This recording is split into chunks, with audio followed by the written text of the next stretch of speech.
Pense em um copo sendo enchido. De onde a água vem? De baixo. Para onde o nível da água vai? Para cima.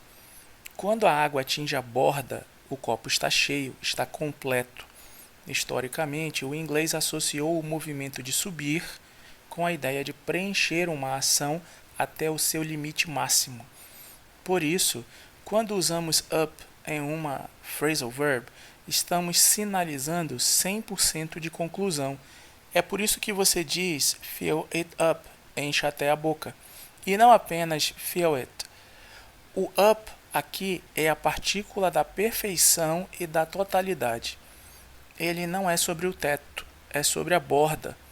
Se você entender que up significa completamente, metade dos seus problemas com o vocabulário do inglês desaparece instantaneamente.